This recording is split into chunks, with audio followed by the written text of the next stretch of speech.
So I have a project open here. I have a report, and I'm pretending that I work for a company called Helix. I don't know. I used an AI name generator to come up with that one. This report is pretty basic. It just it creates a plot using data that's built into ggplot, and you'll probably recognize it from the R for Data Science book. But here's the report, and you can imagine there's lots of other things in this report, but the key thing here that's going to catch someone's eye is this plot. This is a basic, regular, standard themed ggplot theme of a plot. But what I'd like to do is I'd like to use the Helix color palette. I've also used the color generator to pick out a couple different colors. I kind of like this theme.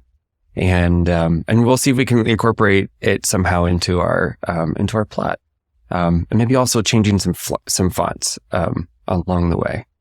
So here's the plot, sort of. It doesn't look any different yet, but we're going to make it look a little different. So let's create a theme together.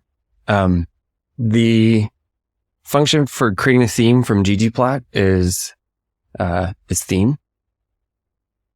So this is, so I'm going to actually call this like Helix theme, right? And then I'll assign theme to this. I'm going to make sure I have the tidyverse loaded. Let's go up to the top chunk and run library tidyverse so that we have the tidyverse available to us. And now theme has autocomplete. So I can pick out a few things in here that I'd like to change.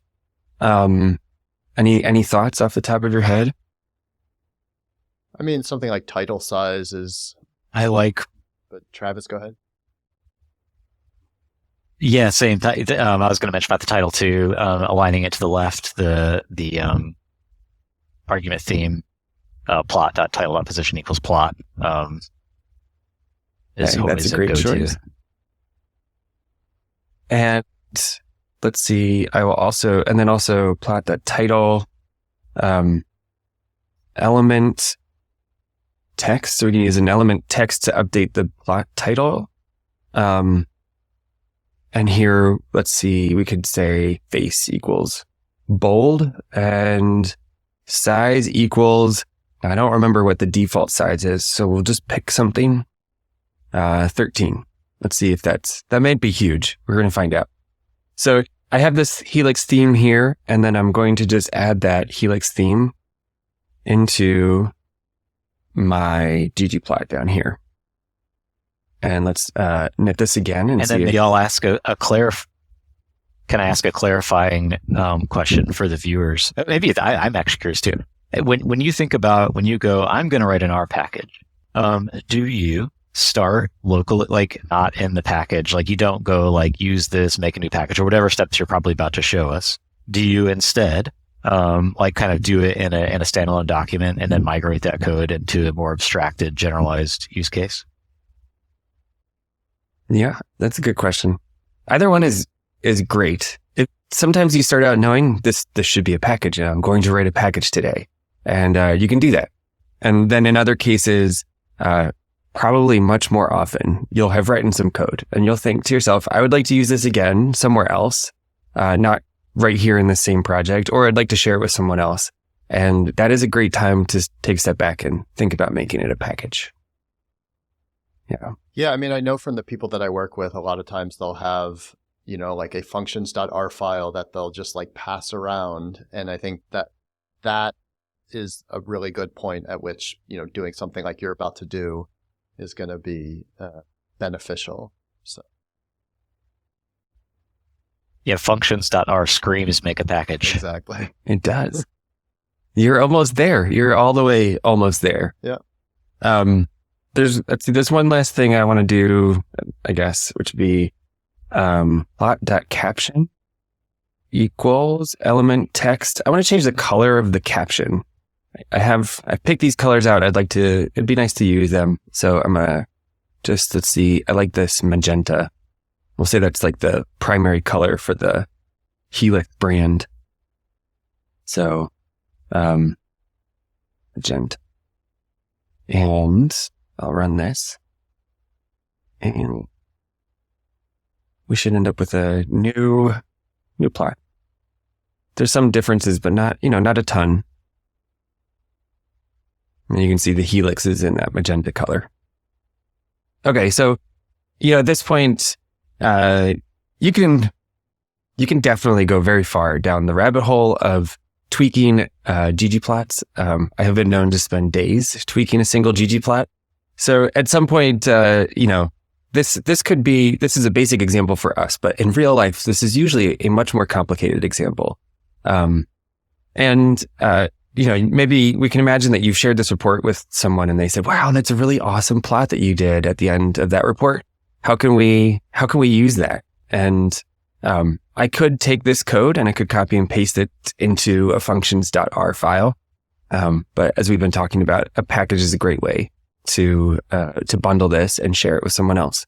So in order to create a package, you need a couple things. You're going to need the DevTools package, which you can get with install packages DevTools. And I may have this already loaded, but I guess I didn't. And another really helpful package is use this. Install that packages use this. We'll get you the use this package. Yeah. So DevTools is you use specifically for things like checking or testing your package to a certain extent. But use this is the main place to go when you're trying to figure out where you're supposed to put files, how you create the package, that sort of thing. It's much easier to use this to coordinate all of that. So I'm going to use this right now. I'm going to I'll library use this, and then I'll say create package, and then you have to tell it where you want to put the package. So I'm going to put the package. In this case, I'm going to look at my files. I have a demo folder, and the project I'm in right now is in demo my project. I'm going to put my package right next to that, and I'll call it my package. So I'm saying in my home folder, under the demo folder, I'll create a my package. And I think I don't think I need to give it a name. It'll infer that the name should be my package, and just because that is not a valid R name, it actually it can't have dashes. So I'm going to say my camel case package, and I'll go ahead and create that.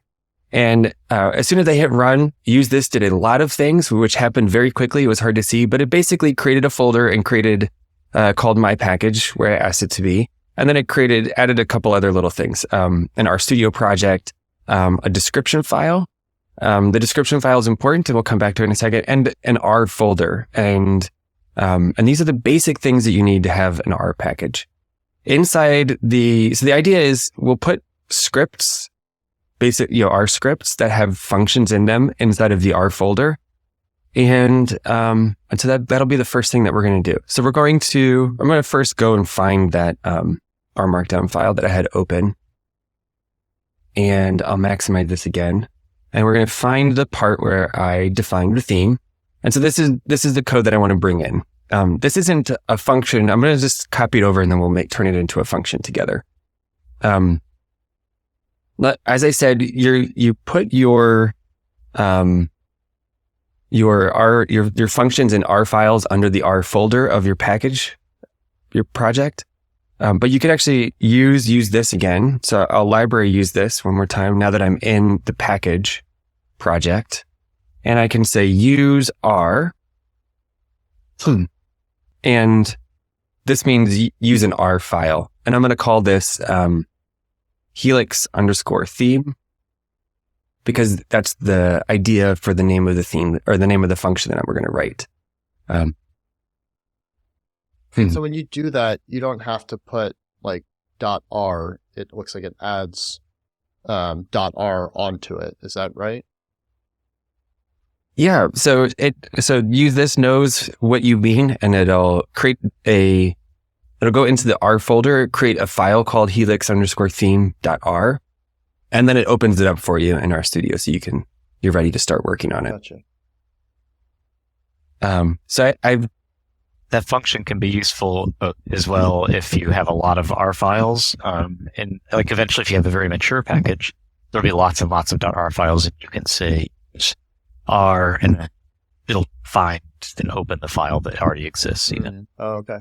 Huh. I didn't know. That's useful. So if I already had a Helix theme, it will open it for me. Oh, I did not know that. Yeah. And all of the use this functions come with a little bit of helpful instructions. So you don't just call the function and stuff happens. They will almost always include some instructions after you've called the function. So here it tells you to modify the file, which means go write your code in it. And it also says you could call use test to create a matching test file if you wanted. But we don't have to get into testing it. That's something that you'll want to do eventually. But for a simple package, tests are not necessary. And you could quote me without attribution. All right. Travis said it. Yeah. Okay, so we have this, I have this code here. Okay, so I have this code here. This is supposed to create a ggplot theme. And I need to turn it into a function.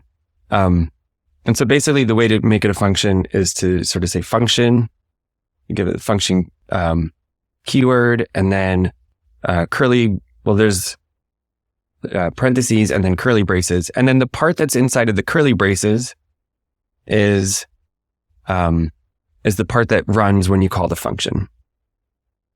It needs to have a name. And so we give it a name by assigning it to an object. And I said I wanted to call this Helix theme.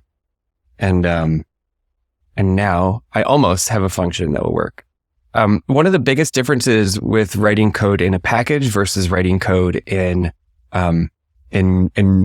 like a normal R script is that in normal R scripts, when you need to use another package, you would call library whatever package you need to use, right? So you would, in this case, I could call library ggplot2, and then I could use ggplot2 in my script. But inside of a package, there's a slightly different way of kind of keeping track of the dependencies of your package. And again, use this can help us with that. So you can call use_package, and I'll say that I need to use the ggplot2 package. And if I run this, it will modify some files. This time it didn't open anything for me, but it did tell me what it did. So it added ggplot2 to the imports field in description. And it's telling me then that I can refer to functions with this syntax, ggplot2 with double colons. So this might be a new syntax. You can use functions from a package without having called library to make sure that package is loaded or attached. And the way to do that is to put the package name, 2 colons, and then the name of the function that you want to call.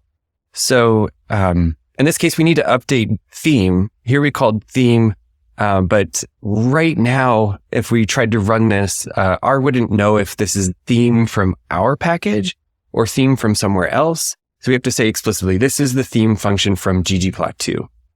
So ggplot2 with 2 colons theme. And now R will not be confused about that. We can go back to the description file and take a look to see if we can find ggplot2. And you can see there's a field that was added at the very end of the description.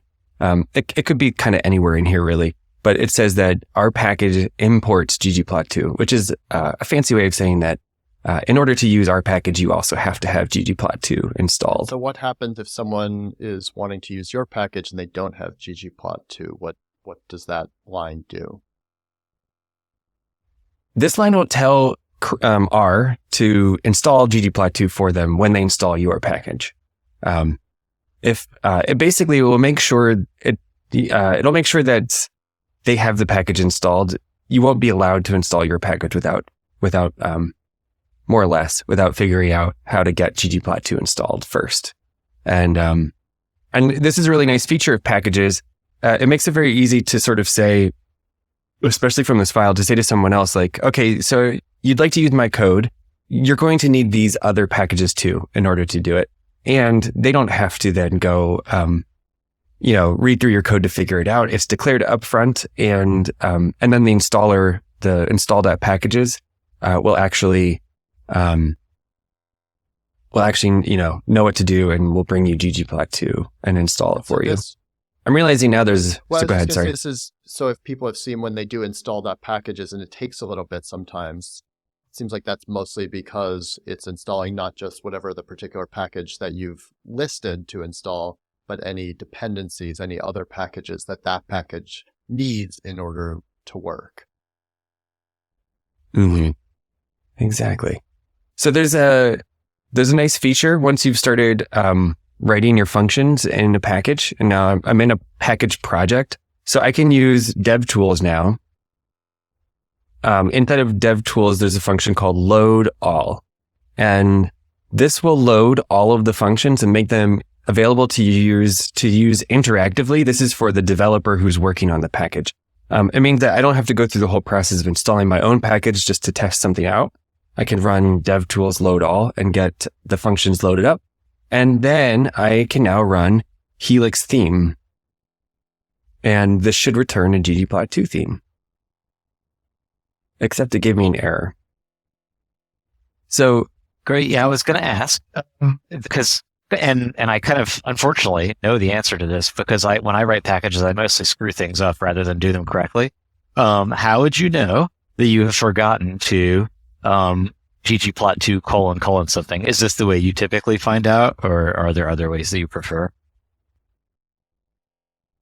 There are two ways. This is the first way, is to try to run it and it won't work, and it'll say you can't find the function. And again, this gets back to, as Travis said, is exactly right, that the fact that we haven't explicitly said that element text comes from the ggplot2 package, so R gets confused. The other way is that there is another tab available to you if you're working on developing a package called the build tab. And there's a check button here. It's equivalent to saying DevTools check, but you can also click this button and have it just sort of run in the background. And this will do some basic checks that are similar to what CRAN does for incoming packages, just to make sure that your package, everything is sort of in order and defined in the right place and everything. It'll flag problematic things. Here it's telling me something about the license, which is fine. At some point, it's going to tell me that element text, that there's a problem with this. And there it was. So here it says, Can I point out? Oh, go ahead. Checking R code for possible problems. And it's telling me no visible global function definition for element text. And it also is telling me, I forgot to bring along that palette object that I had in my report. So this definitely helps you. This process helps you as you think about how do you modularize something that you've written and turn it into something that can run without the rest of the report that you've written or without the rest of the script that you've written.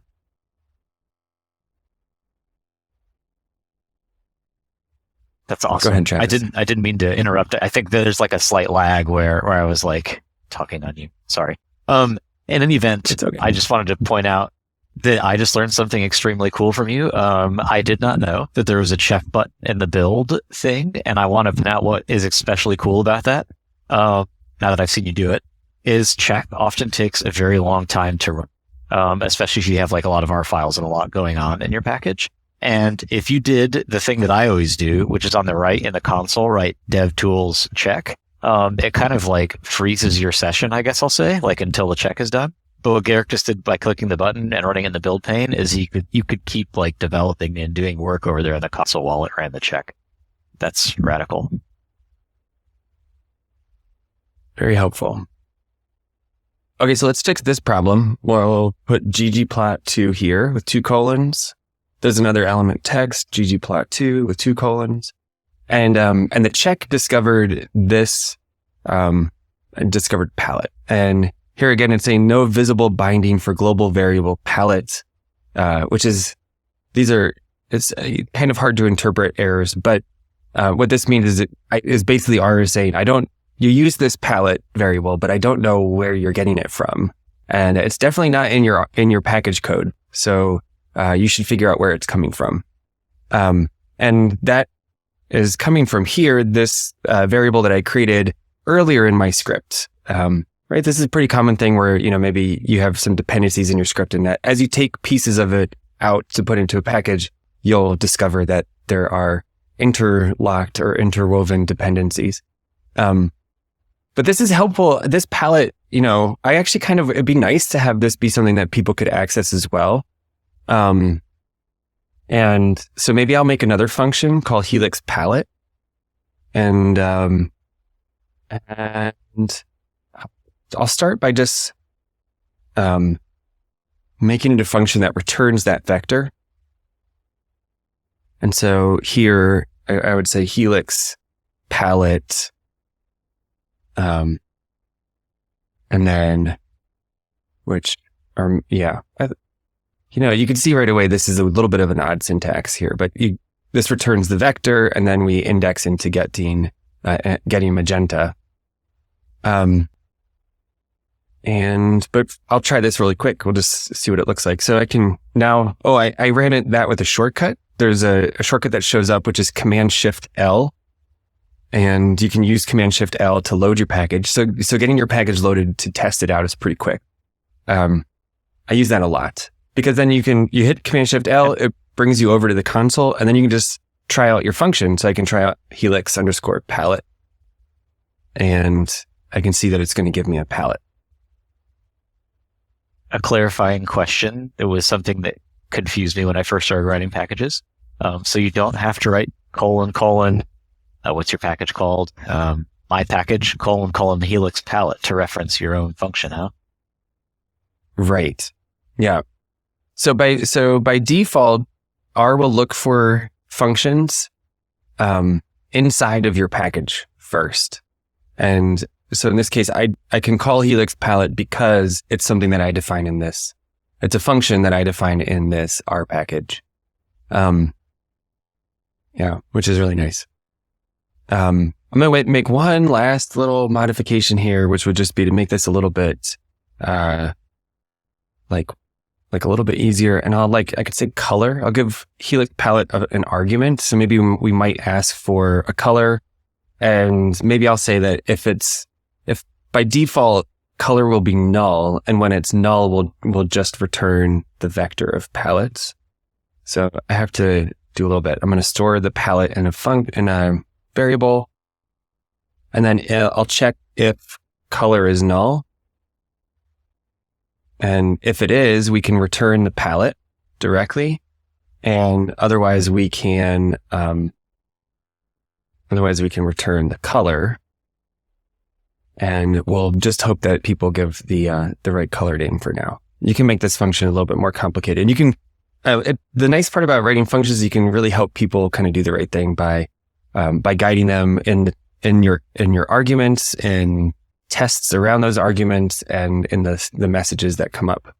So actually, let's do that. So if somebody were to give me a color name that is not in the names of our official palette, we can say, we'll stop, we'll throw an error, in other words, and say that the color that they chose is not an official Helix color.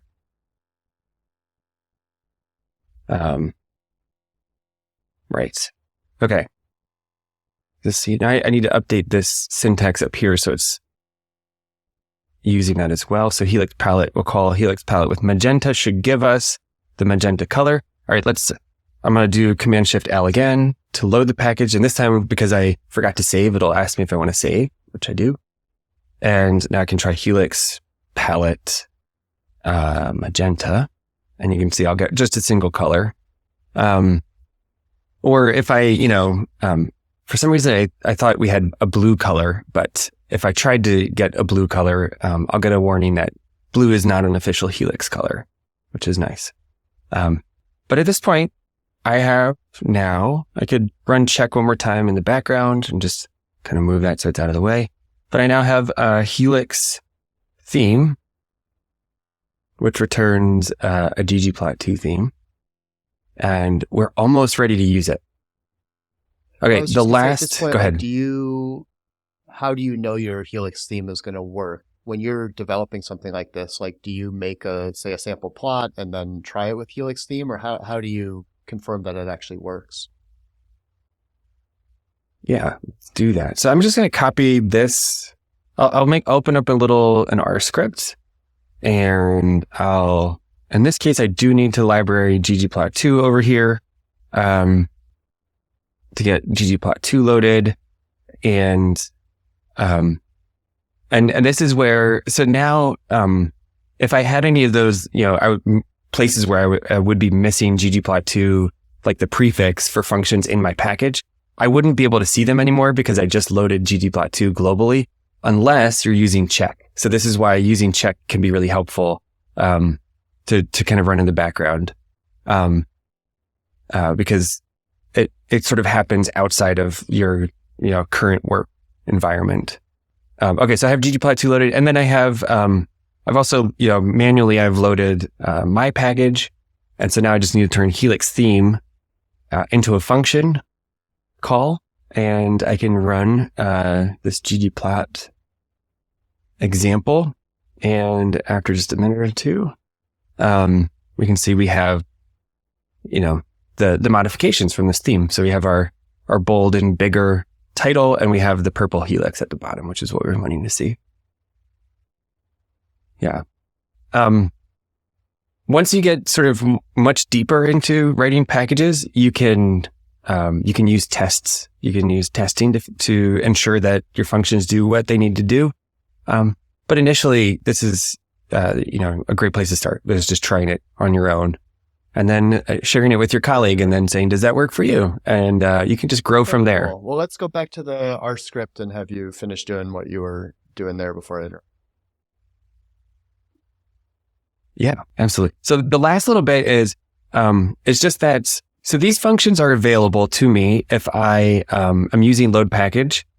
But at this point, if I were to install the package, which will just take 1 second to install it, and it's going to, what's nice about this is RStudio will build the package for you. It will install it. And once you're all done and everything has worked, it'll say, library my package. So it'll attach your package for you.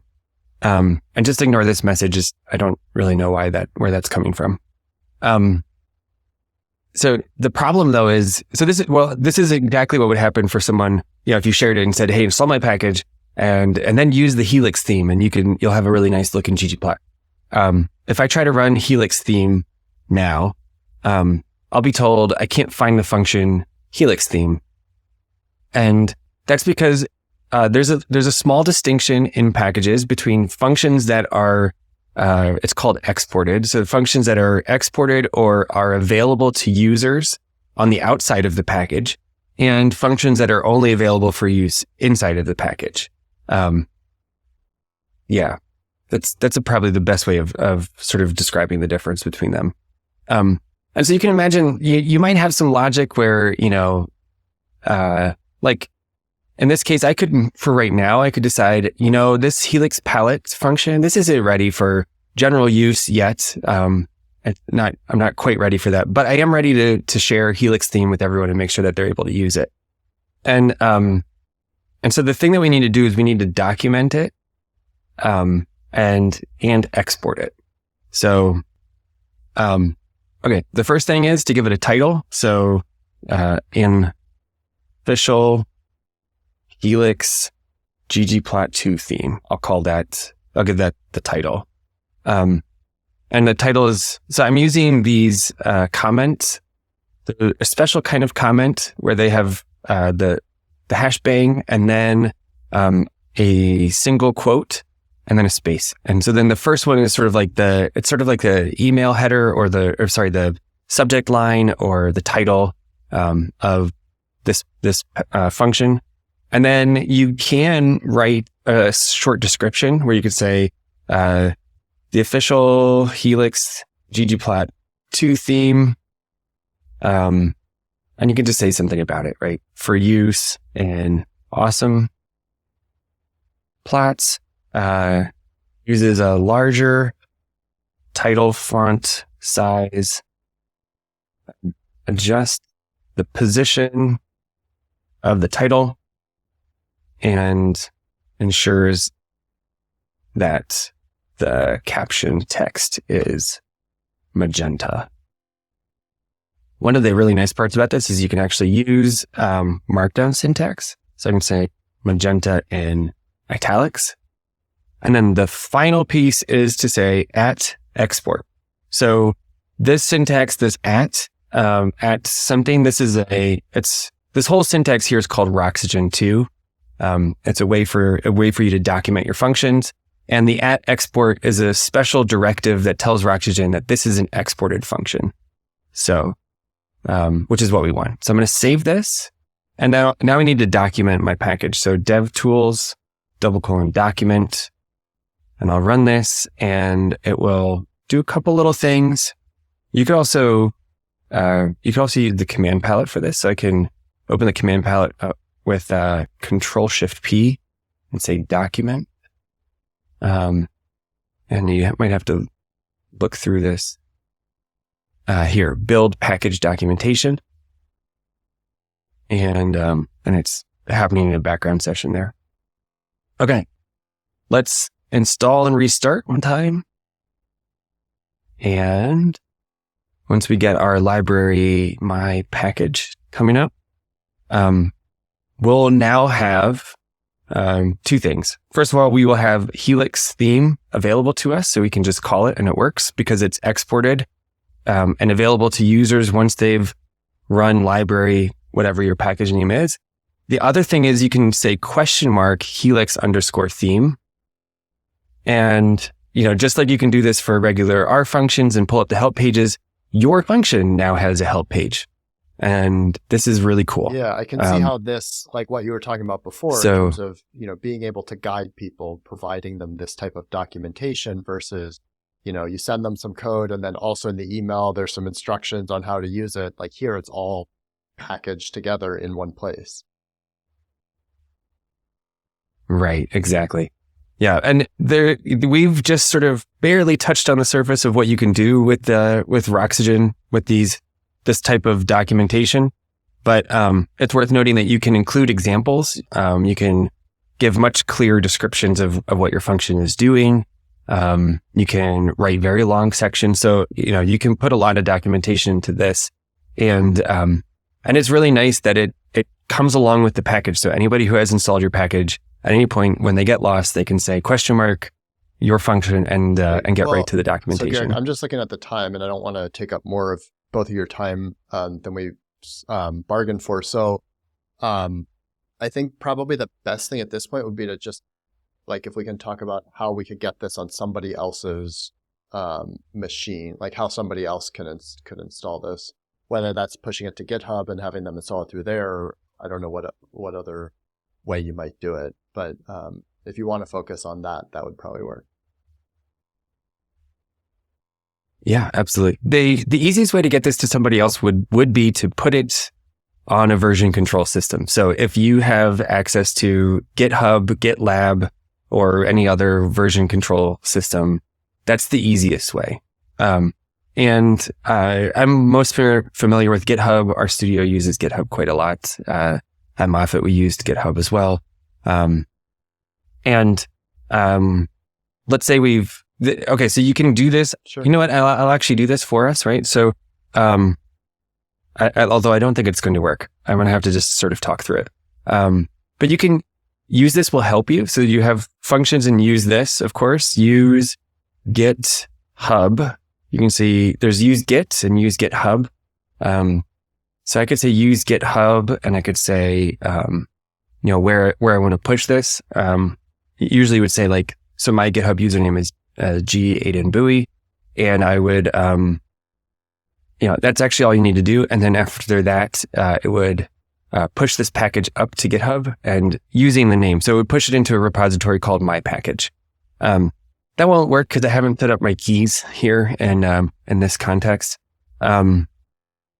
But once that happens, you can then use DevTools to install those kinds of packages.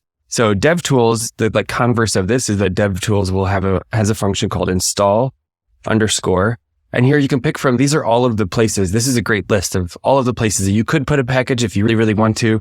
But the most common is to say GitHub. And here I would say G Aden-Buie / my package, which is a way to reference the repository that would have been created on GitHub if I had called use GitHub. And you run this and your package gets installed. And that's about it. That's more or less what it takes. And then as you develop your package more, you would push new changes up to GitHub, and you could tell your colleagues, go pull the latest version. And your package actually can be versioned too. So there in the description file, there is a version field. And so as you're updating things, there's also a function in use this. So use version. And I might say, we just added a major feature here. So I'm going to bump this package to version 1.0. Because this package is great and it deserves 1.0. So, and I used, you can choose between like the different pieces of this version number. But the important part is that you can change it. And so then later someone else can say, oh, I was using your package on this version. And you can say, well, I actually fixed that bug, that you're talking about, and you should be using this version. And that, even if you're not, committing your analyses into version control, this part of using a package can really help you whenever you run into problems like that. It's kind of obvious, but I never really thought about it until we talked today, realizing that the term package refers to the idea of packaging up not just code. I mean, I assume this is what it refers to, not just code, but documentation, information about, other packages that have to be imported. It's a whole collection of thing that enables people to run it in a way that if you were to just pass around our, an R script file, people would be like, oh, I can't run it because I don't have this package installed. Or how does that work? I wish there were some documentation. A package just kind of handles all that really elegantly, which I think is pretty handy when you think about it. Absolutely. Cool. Well, is there anything else that we didn't get to on this piece of it, or anything else? And Garrick, don't worry about we didn't get to every single detail. That's totally fine. I mean, when I post video, post resources. Actually, Malcolm Baird is making a course for the rest of us on package development. So yeah, hopefully that'll be out by the time this video goes up as well. Yeah, this would be great motivation for that, I think. Cool. Well, are there, last question before we sign off, are there any resources that both of you might recommend for folks interested in learning about making their own packages? Yeah, definitely. I definitely have to jump in front of Travis here on this one and just say our packages by Hadley Wickham and Jenny Bryan is excellent. It's a great introduction. It's a great resource so it's great both at introducing you to the idea and the concepts behind writing packages. It's also a great resource afterwards when you need to go back and look and figure out what you're supposed to do. And it's available for free online, and that it's nearing they're almost done updating to the next edition, so it's very up to date. Yeah, and same. I use chapter 2 most often the whole game. So it's this awesome chapter where they just go through step 1, step 2, step 3. They don't really describe why. That's what the rest of the book does, but they just say, if we want to make a package, here in 10 pages is exactly how you do it. And I follow that all the time, no matter how many times I've written a package, I still refer to that and make sure I'm not skipping a step somewhere along. Well, I imagine, Travis, for you, the other resource is to get in touch with Garrick. So you're wrapping up. If folks do want to kind of connect with you, see more about the work that you've done, what's the best place for them to do that? So you can find me at GarrickAdenBuie.com, which is probably hard to spell. Or on Twitter, my username is GRRRCK. Travis, what about you? What's the best place for folks to connect with you if they want that? Oh yeah. At Twitter, I'm Travis Gerke, GER, and at LinkedIn, Travis Gerke, GERKE. You monopolize TravisGerke.com. your username. All those things. Um, I tried to. I read that somewhere along the way. Someone said, "I wish I synced up my username across all of my social," and so I are tried you to follow Travis that Gerke lead. on Twitter? Or on TikTok? Oh, nice. Okay. Yes, Well, I we am. can push people there as well.